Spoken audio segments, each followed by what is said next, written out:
So good morning guys. तो चलिए start करते हैं 14 जुलाई के इंपॉर्टेंट करंट अफेयर्स को। तो इस प्रश्न में आपसे पूछ रहे हैं, हाल ही में दुनिया का पहला मिथेन संचालित रॉकेट जिसका नाम है जूके 2, इसको किसने लॉन्च किया? तो आंसर होगा चाइना ने। तो पहला पॉइंट तो ये याद रखना कि ये दुनिया का पहला मिथेन संचालित रॉकेट है। क्या नाम है? जूके 2। किसने लॉन्च किया है? चाइना ने। कहां से? गोबी मरुस्थल से। एक्चुअली में चाइना की एक प्राइवेट स्पेस कंपनी है, उसने इसको लॉन्च किया है। उस कंपनी का नाम है लैंडस्केप। और मीथेन की बात करें तो ये प्रदूषणहीन यानी कि पॉल्यूशन फ्री, सुरक्षित, सस्ता और रीयूजेबल रॉकेट के लिए उपयुक्त ईंधन माना गया है। तो ये पॉइंट ध्यान रखना। बाकी GSLV F-12 रॉकेट की बात करें तो इससे हमने NVS-01 उपग्रह को लॉन्च किया था। ये नेविगेशन की सेकेंड जनरेशन का पहला उपग्रह है। अच्छा, वैसे भारत का नेविगेशन सिस्टम का नाम क्या है? तो आंसर होगा नाविक। और आपको याद होगा SSLV D2 के द्वारा हमने EOS-07 उपग्रह और आजादी सेट उपग्रह को लॉन्च किया था। और PSLV C-55 के द्वारा सिंगापुर के सैटेलाइट्स को लॉन्च किया था, जबकि PSLV C-54 के द्वारा भूटान के उपग्रहों को लॉन्च किया था।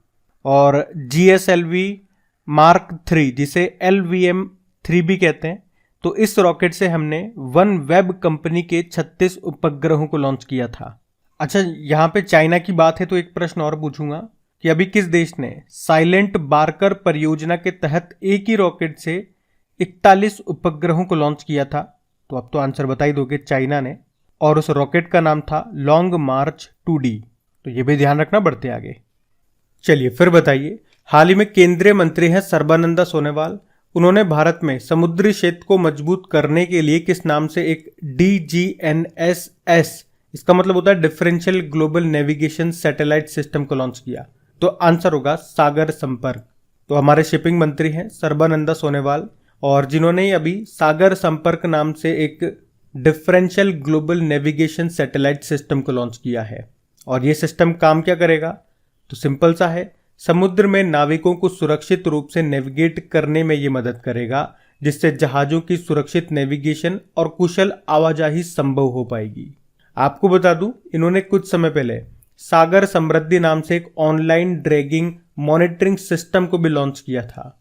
और उससे पहले इन्होंने रियल टाइम मॉनिटरिंग डैशबोर्ड सागर मंथन को भी लॉन्च किया था।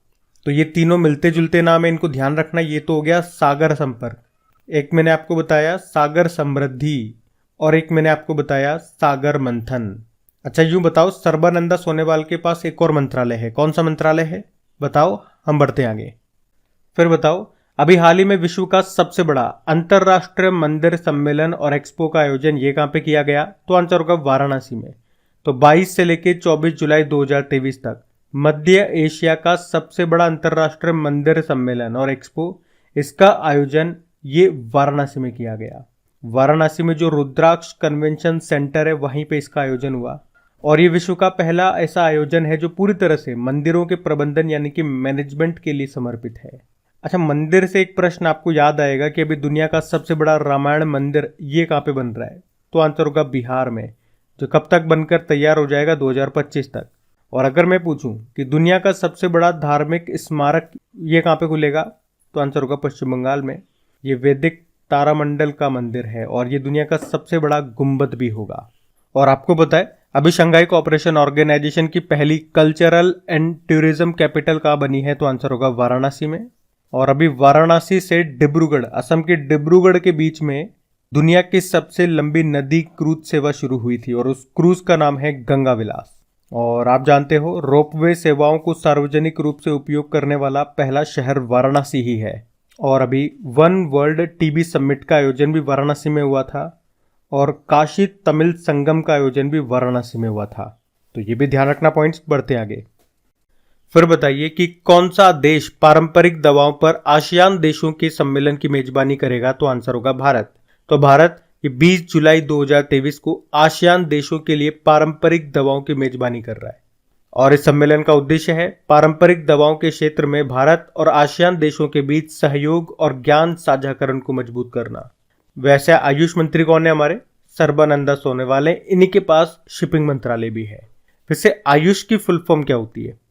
ए स्टैंड फॉर आयुर्वेद, वाई मतलब होता है योगा एंड नेचुरोपैथी, यू से हो गया यूनानी, एस से हो गया सिद्धा और एच मतलब हो गया होम्योपैथी।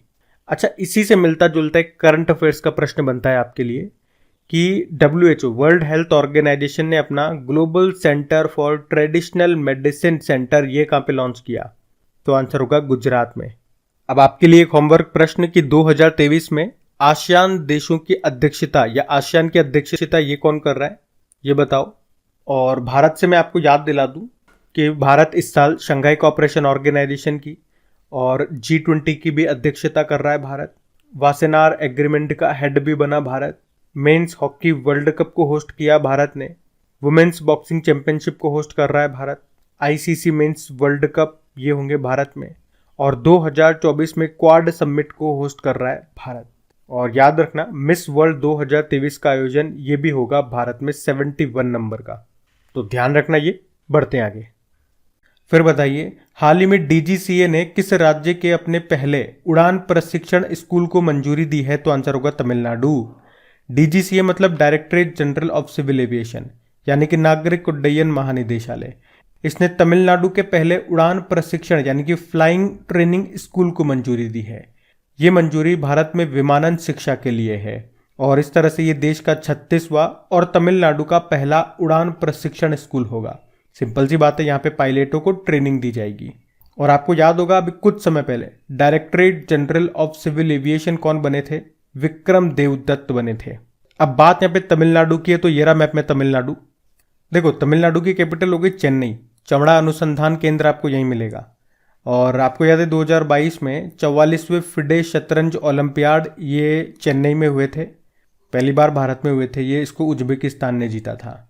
और भारत का पहला निजी रॉकेट इंजन कारखाना ये कहाँ पे खुला? चेन्नई में ही। और अभी इसी साल जो तारकश मिलिट्री एक्सरसाइज हुआ था ये भी चेन्नई में हुआ था। और 2023 में स्क्वैश वर्ल्ड कप का आयोजन भी हुआ चेन्नई में ही। बाकी मुख्यमंत्री हैं MK स्टालिन और इनकी आत्मकथा है उंगलिल ओरुवन। गवर्नर हैं RN रवि। और आपको यहाँ पे एक सत्यमंगलम टाइगर रिजर्व भी मिलेगा जिसे TX2 अवार्ड मिला था, इसलिए ये फेमस है। यहाँ का क्लासिकल डांस है भरतनाट्यम। यहाँ पे 2 आपको न्यूक्लियर पावर प्लांट मिलेंगे, कुडनकुलम और कलपक्कम। और तमिल जो है ये शास्त्रीय भाषा का दर्जा पाने वाली पहली भारतीय भाषा है।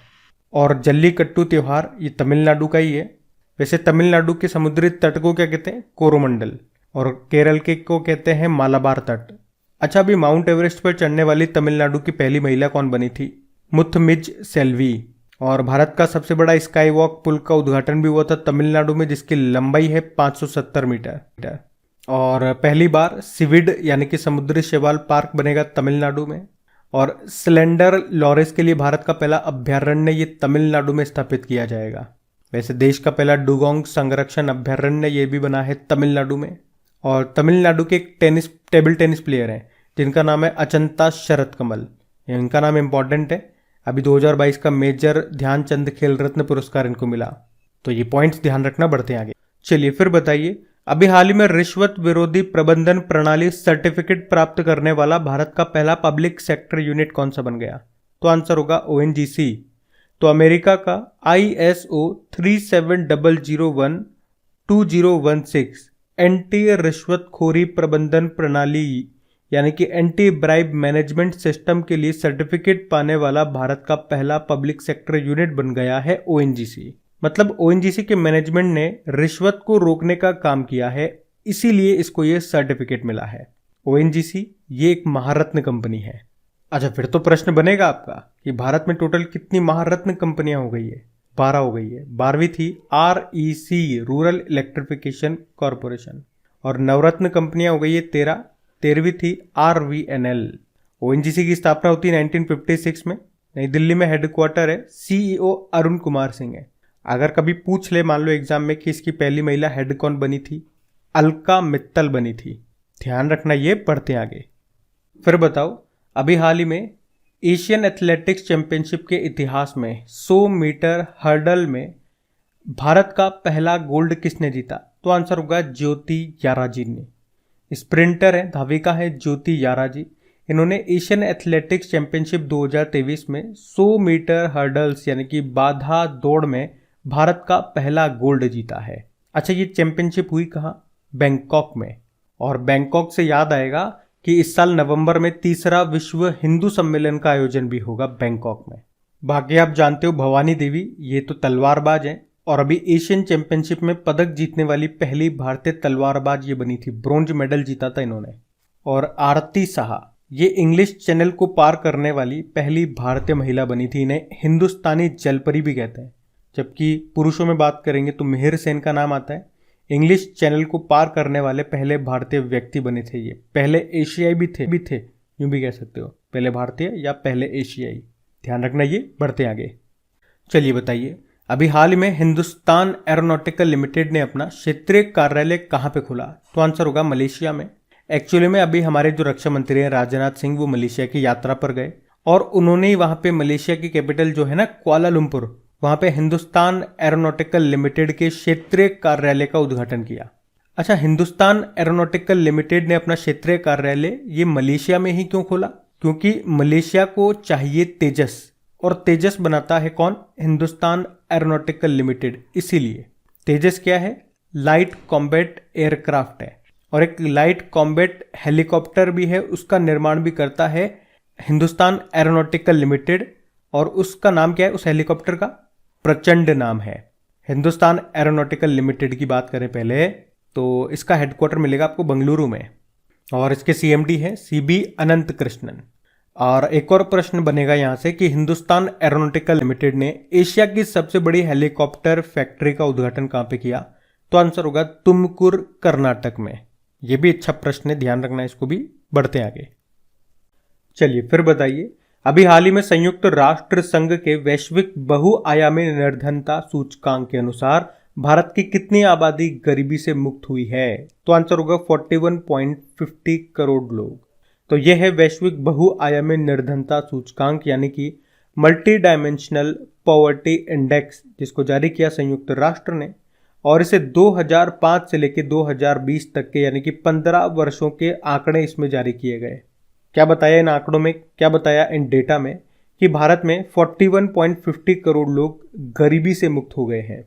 इन्होंने कहा कि 2005 में भारत में 645 मिलियन लोग गरीब थे, और 2020 में देखोगे तो केवल 230 मिलियन लोग ही गरीब हैं, ऐसा इस डेटा में कहा गया।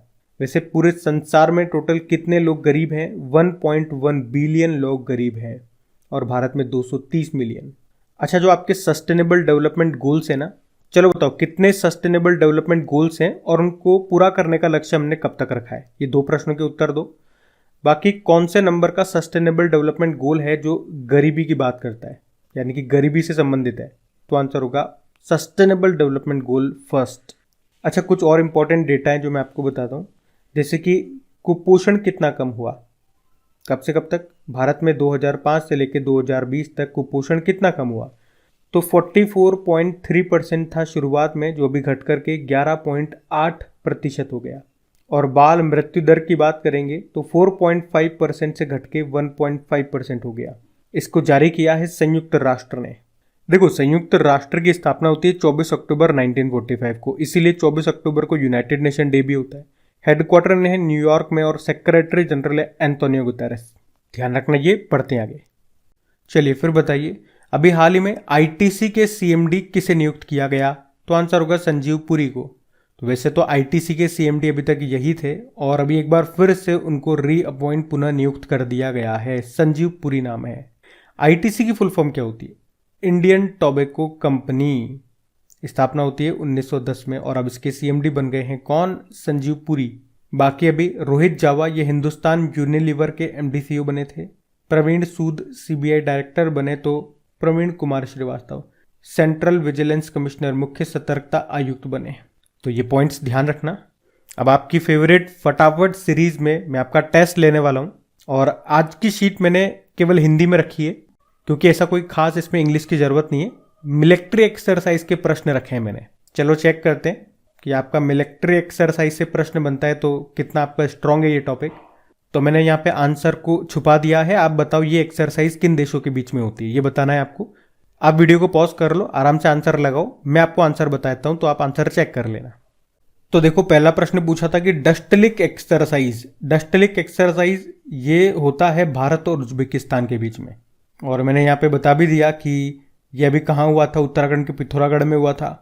वरुण एक्सरसाइज आप जानते ही हो, वरुण हो गया, गरुड़ हो गया, शक्ति हो गया, ये हम फ्रांस के साथ करते हैं और इस बार ये हमने हिंद महासागर में किया। काजिंद एक्सरसाइज ये इस साल नहीं हुआ, ये 2022 वाला है, ये भारत और कजाकिस्तान के बीच में होता है। पिछले साल ये मेघालय में हुआ था और ज़्यादा पुराना नहीं, आप कह सकते हो 2023 की स्टार्टिंग का ये लगभग। और चक्रवात वन यानी कि साइक्लोन वन आप इसे बोलो, साइक्लोन वन ये पहली बार हम और कहाँ पे किया, राजस्थान में। एक धर्मा गार्जन एक्सरसाइज है, कई बार मैं आपको बता चुका हूँ, धर्मा गार्जन हो गया, वीर गार्जन हो गया, ये हम जापान के साथ करते हैं, इस बार हमने जापान में ही किया ये। एक ऑपरेशन दोस्त हो गया, ये ऑपरेशन दोस्त का आयोजन किया था अभी तुर्की और सीरिया में जो भूकंप आया था वहाँ पे मदद के लिए हमने ऑपरेशन दोस्त शुरू किया था। और तर्कस एक्सरसाइज ये नेशनल सिक्योरिटी गार्ड और यूएस स्पेशल ऑपरेशन फोर्स के बीच में हुआ, कहाँ पे, चेन्नई में। आप लोग कमेंट बॉक्स में बताओ, ये 7 प्रश्न मैंने आपसे पूछे, इसमें से आपने कितनों के सही से उत्तर दिए। अब इसमें मुझे आपको बताने की जरूरत नहीं है, अगर आप प्रश्नों के उत्तर सही से पूरे नहीं कर पा रहे हो और ये वही प्रश्न है जो मैं आपको पढ़ा चुका हूँ या आप करंट अफेयर्स में पढ़ चुके हो, तो आप मतलब चीज़ों का अच्छे से रिवीजन नहीं कर रहे हो। तो जैसी आज स्थिति है ना, मान लो 7 में से आपके 5 सही हुए, 4 सही हुए, 2-3 गलत हो गए, तो फिर ये सेम स्थिति ही आपकी एग्जाम में रहेगी, वहाँ कुछ चमत्कार नहीं होएगा अगर आपका पढ़ने का तरीका ऐसा ही रहा तो इसीलिए मैं कहता हूँ चीज़ों को टाइम टू टाइम रिवीजन करो। चाहे नया पार्ट थोड़ा सा कम पढ़ लो, लेकिन जो पुराना वाला पार्ट है उसको याद रखो, उसको याद रखने के लिए उसका टाइम टू टाइम रिवीजन करो। इसीलिए मैं आपकी क्रेक एग्जाम एप्लीकेशन पे क्विज तैयार करता हूँ डेली। क्विज ही सबसे इंपॉर्टेंट है, क्विज लगाते रहो, जब भी आपको समय मिले क्विज लगाते रहो। जितनी प्रैक्टिस करोगे, जितना अपने आप को घिसोगे, उतना ही आप मजबूत होगे। बाकी सेशन अच्छा लगता है, मेहनत अच्छी लगती है, तो एक काम जरूर कर दें, सेशन को अपने दोस्तों तक तो पहुंचाएं, दोस्तों तक शेयर करें व्हाट्सएप पे, फेसबुक पे, और लाइक नहीं करा सेशन तो लाइक कर देना। अभी हम कल के करंट अफेयर्स का भी क्विक रिवीजन करते हैं। तो पहला प्रश्न आपसे पूछा था कि उड़ीसा के एक न्यूज़ चैनल ने किस नाम से एक आर्टिफिशियल इंटेलिजेंस न्यूज़ एंकर को लॉन्च किया, तो आंसर होगा लीसा। फिर आपसे पूछा अभी 50वीं जीएसटी काउंसिल की बैठक का आयोजन हुआ नई दिल्ली में। फिर पूछा अभी किसे उज्बेकिस्तान का राष्ट्रपति चुना गया, शौकत मिर्जियोयेव। फिर पूछा अभी दुनिया की पहली मानव रोबोट प्रेस कॉन्फ्रेंस का आयोजन ये कहाँ पे किया गया, तो आंसर होगा जेनेवा में। फिर आपसे पूछा विश्व पेपर बैग दिवस कब मनाया, 12 जुलाई को।